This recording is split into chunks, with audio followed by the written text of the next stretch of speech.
नमस्ते, थर्ड आई में आपका स्वागत है। थोड़ी इंडिया अलायंस की बात और खास करके बिहार के रेफरेंस के साथ। बिहार में दो चीजें हो रही हैं। राहुल गांधी बिहार में घूम रहे हैं भारत जोड़ो न्याय यात्रा के लिए, और नीतीश जी हालांकि इंडिया अलायंस छोड़ के बाहर जा चुके हैं। अब या तो उनका प्रेम है या उनकी टीस है या उनका दर्द है, उनको इंडिया अलायंस नहीं भूल रहा है। अरे भाई, अब आप इंडिया अलायंस से आपका क्या लेना देता? इंडिया अलायंस अच्छा करे बुरा करे, क्यों उसमें झगड़ा हो नहीं हो, आप तो अब एनडीए के साथ ही हैं। अब आप अपनी सीट आपको कैसे मिलेगी, आपके लोग कैसे एडजस्ट होंगे, इस पर ध्यान दीजिए। लेकिन नहीं, नीतीश जी इंडिया अलायंस छोड़ने के बाद अब ज़्यादा वो और केसी त्यागी, ये दो लोग बहुत परेशान नजर आ रहे हैं कि इंडिया गठबंधन के साथ क्या क्या होना चाहिए और क्या क्या हुआ और क्या क्या नहीं किया।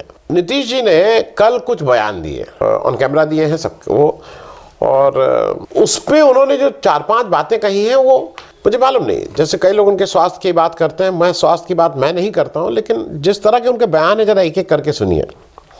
उनका पहला कहना यह, इंडिया छोड़ चुके हैं, कि मैं इंडिया नाम के फेवर में नहीं था। अरे भाई, आप इंडिया नाम के फेवर में नहीं थे, वहाँ 28 लोग थे कि वो था वहाँ, जब आप ये नाम फाइनल हुआ आप भी थे, 14-15 लोग उस समय बैठे थे। नेचुरली ये तो तय बात है कि 14-15 लोगों में एक नाम नहीं होगा, सजेशन आएंगे, कोई कुछ कहेगा कोई कुछ कहेगा। लेकिन जितना मैंने इस तरह की पार्टी या इस तरह का गतिविधियों में देखा है कि जब एक बार एक नाम फाइनल हो जाता है तो सब उसके पक्ष में होते हैं, फिर थोड़ी होता है कि मैं इसके पक्ष में नहीं था। तो क्या ये भी एक कारण था आपका छोड़ने का? मतलब इस तरह की बचकानी बात कहना, क्यों नहीं थे आप इंडिया? क्योंकि इंडिया गठबंधन कहीं ना कहीं चिपक गया है। अब वो एक गले की हड्डी है बीजेपी के लिए। तो इंडिया गठबंधन नाम, मेरे हिसाब से तो इंडिया अलायंस से अच्छा कोई नाम था ही नहीं। आपका कहना नहीं, नाम अच्छा नहीं था। नाम अच्छा इसलिए नहीं था क्योंकि बीजेपी अनकंफर्टेबल थी। तो अगर बीजेपी अनकंफर्टेबल है तो आज आप भी अनकंफर्टेबल हैं। दूसरा, आपका कहना यह है कि मेरा वहां छोड़ने का एक कारण यह था कि वो इंडिया में सीट शेयरिंग की बात आगे नहीं बढ़ रही थी, ये तय नहीं हो रहा था। नीतीश जी, बिहार की सीट शेयरिंग तो तय हो गई थी। 17 जेडीयू, 17 आरजेडी, 5 कांग्रेस, 1 कम्युनिस्ट। अब ये अलग बात है कि आपके मन में ये था और जिसको लेके आप घुमा फिरा के उसको दबाव बना रहे थे। आपके मन में जो मुख्य बात थी, जो आप कह नहीं रहे थे और अभी भी नहीं कह रहे हैं, कि भाई 16 एमपी अगर मेरे हैं तो मुझे भी 17 सीट, और अगर 0 एमपी आरजेडी के हैं तो उसको भी 17 सीट। तो नीतीश जी, दो बातें याद रखिएगा। आपके जब 2 एमपी थे, शायद 1 या 2, तो रणनीति के तौर पे बीजेपी ने 2019 में आपको 17 सीटें दी थी। उसके अपने एमपी शायद 22 थे, 4 लोगों के 4-5 लोगों के टिकट काटे थे। तो उस समय आप क्यों नहीं बोले कि नहीं, आपके 22 हैं तो ये 22 तो लड़े, बाकी जो बचते हैं 18, उसमें 6 उनको दे, मैं 12 ही लड़ूंगा।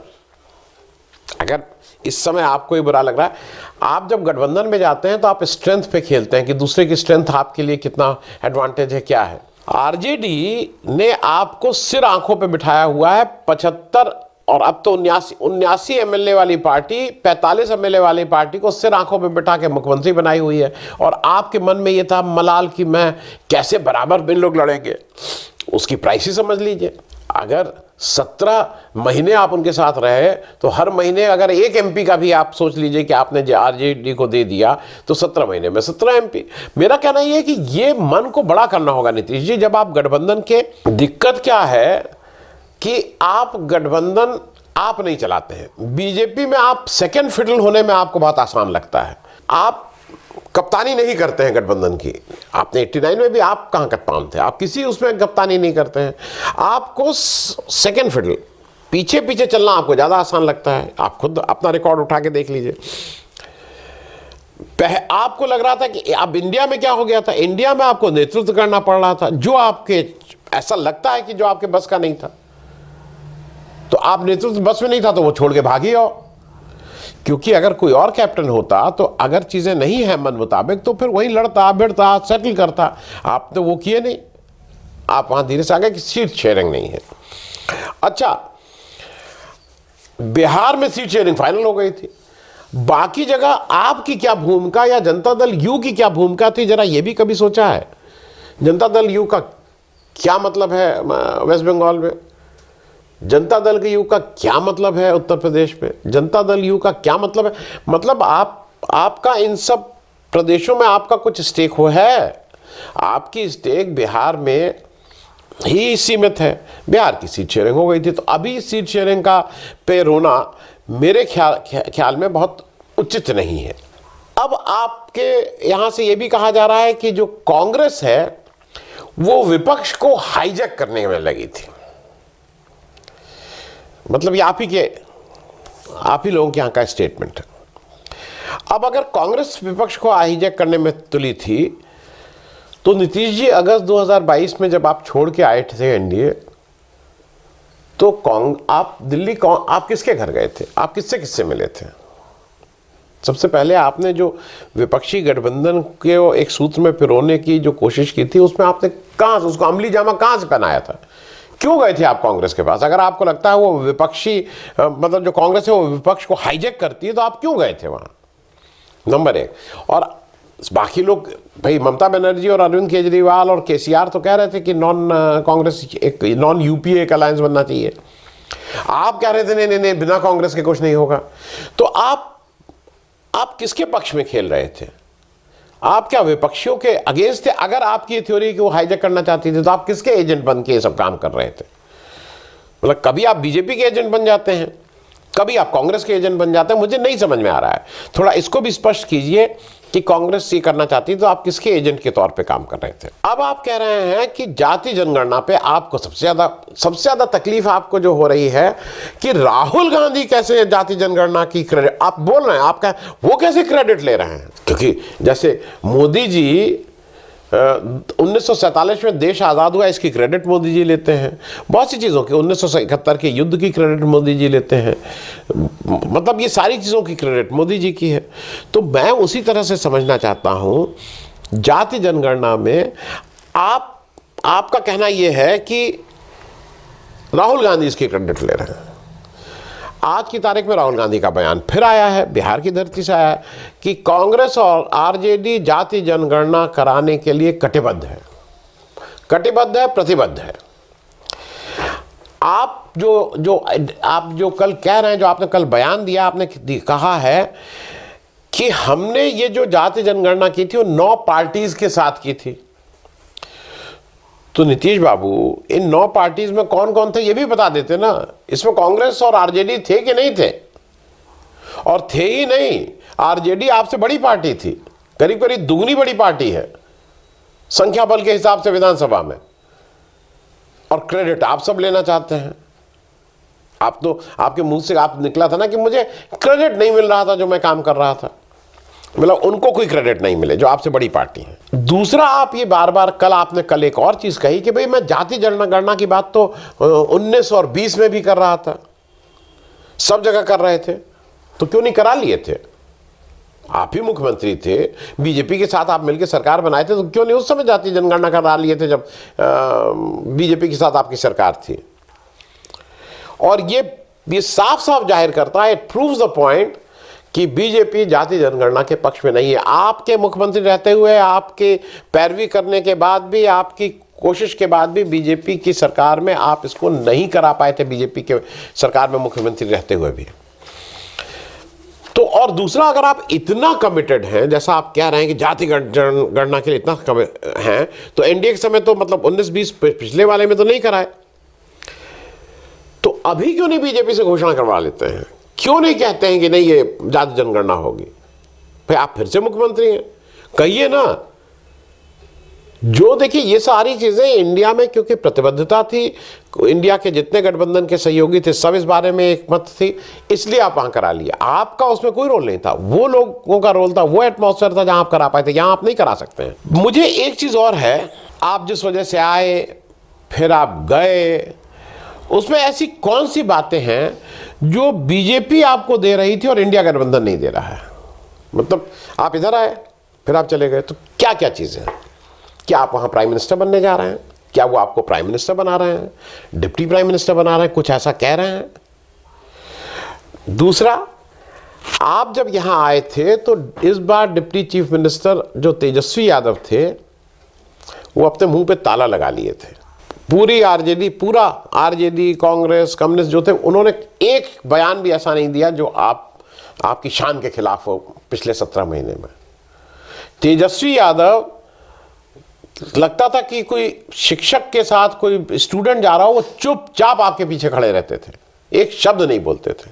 आपकी क्या ये हैसियत, आपके डिप्टी चीफ मिनिस्टर जो इस समय 2 हैं आपके पास, सम्राट चौधरी और विजय कुमार सिन्हा, आप सपने में भी सोच सकते हैं कि जैसे तेजस्वी यादव हाथ बांध के आपके पीछे खड़ा रहता था वैसे वो खड़े रहेंगे?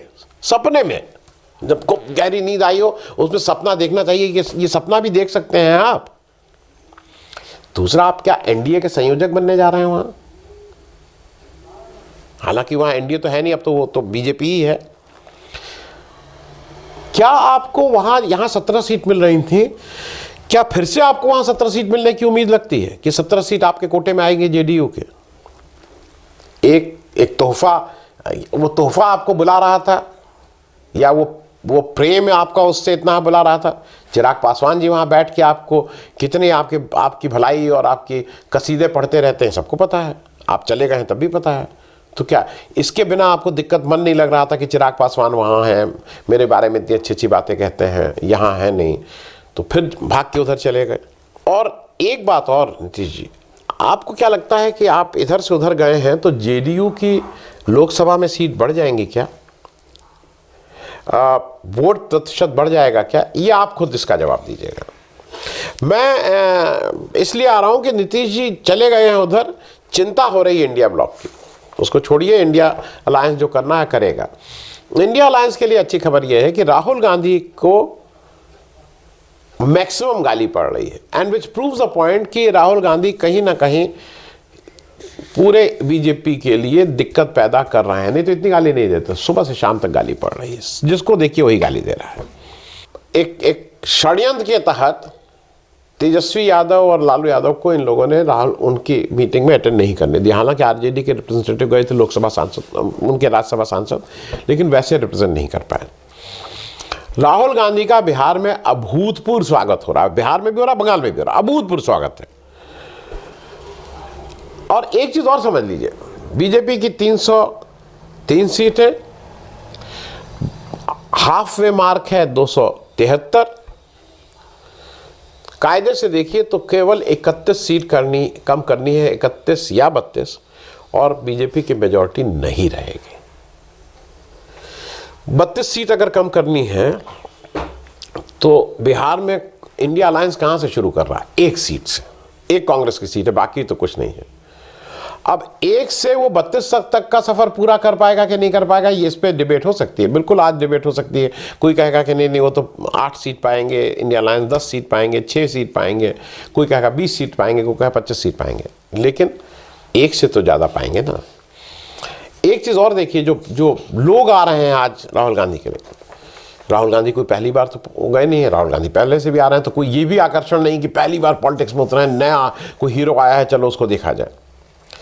जैसा सभी लोग कहते हैं, मतलब कांग्रेस के जो विपक्षी पार्टियां हैं वो भी कहती हैं, बीजेपी कहती है कांग्रेस के पास कोई संगठन नहीं है, संगठनात्मक रूप से बहुत ही कमजोर है।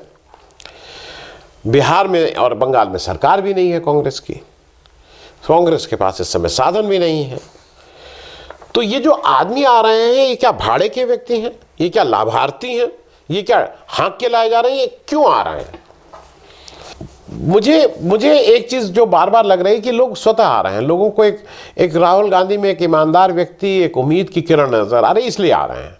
वोट देंगे नहीं देंगे ये अभी देखने वाली बात होगी। एक चीज और है, एक बीजेपी एक नैरेटिव और बहुत अच्छे से धीरे धीरे सेट कर रही है, और ये नैरेटिव बीजेपी वाले नहीं, विपक्ष के बहुत से नेता, विपक्ष के बहुत से मीडिया के लोग जो ऑन दी ओवरऑल लगता है कि वो विपक्ष की एकता, बीजेपी के अगेंस्ट भाई लोकतंत्र को बचाना है, तो इस तरह की बातें करने वाले लोग भी इस ट्रैप में आ रहे हैं। क्या ट्रैप है?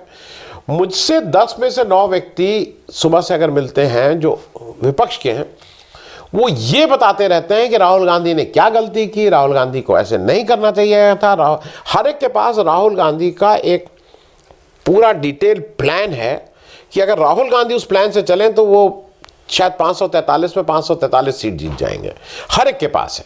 वो चाहे मीडिया वाला हो, चाहे वो नेता हो, चाहे वो। और अगर वो उनके प्लान के हिसाब से नहीं चल रहा है तो राहुल गांधी का कुछ नहीं होगा। ये इस तरह का प्लान बीजेपी को कोई नहीं दे रहा है, सपा को कोई नहीं दे रहा है, बसपा को कोई नहीं दे रहा है, सिर्फ राहुल गांधी को ये प्लान बार बार दिया जा रहा है। ये मैं इसलिए कह रहा हूं कि ये हमको और आपको भी समझना होगा, राहुल गांधी अपना काम कर रहे हैं। राहुल गांधी प्रशांत किशोर उनको कर रहे हैं कि जिस समय उनको हेडक्वार्टर में रहना चाहिए वो फील्ड में है, फील्ड में और हेडक्वार्टर में हेडक्वार्टर। राहुल गांधी जो सबसे बड़ा चुनाव के समय या किसी भी पार्टी के लिए इंपॉर्टेंट चीज़ होती है लोगों को जोड़ना, राहुल गांधी लोगों को जोड़ने का काम कर रहे हैं। राहुल गांधी 24 घंटे फील्ड में है, लेकिन 12-14 घंटे तो खुलेआम पब्लिक के बीच में जा रहे हैं, उनसे मिल रहे हैं। इससे बड़ा काम मेरे ख्याल में किसी भी लोकतंत्र में या किसी भी पार्टी के लिए इससे बड़ा कोई काम होता नहीं है। आप कहते कुछ रहिए कि नहीं उनको हेडक्वार्टर में बैठना चाहिए, स्ट्रैटेजी बनाते, स्ट्रैटेजी तो दिमाग से वहाँ पे भी बना सकते हैं। कोई ये कोई कॉर्पोरेट थोड़ी चलाया जा रहा है कि कहाँ क्या आया क्या नहीं आया। या चेक में अगर आप जाइए बैंक में जाइए तो एक चेक जाता है ना, तो वहाँ वो देख के सिग्नेचर वेरीफाई करते हैं, फिर वो चेक वापस आता है। तो कोई सिग्नेचर थोड़ी वेरीफाई होना है। बेसिक पॉलिसीज़ में उनका इन्वॉल्वमेंट है ही, बाकी चीज़ें जो खड़गे जी और पूरा कांग्रेस पार्टी जो इसको कर रही है। कुल मिला के मुझे ये लग रहा है कि बिहार में नीतीश के जाने से जैसा लग रहा था कि इंडिया अलायंस का सब कुछ खत्म हो गया, वो सब कुछ खत्म नहीं हो रहा है। बाकी छोड़ दीजिए, इंडिया अलायंस की बात नहीं कर रहा हूँ, जिस तरह से बीजेपी और नीतीश जी बिहेव कर रहे हैं, इसका मतलब शंका तो उनके मन में भी है। थैंक यू सो मच, धन्यवाद।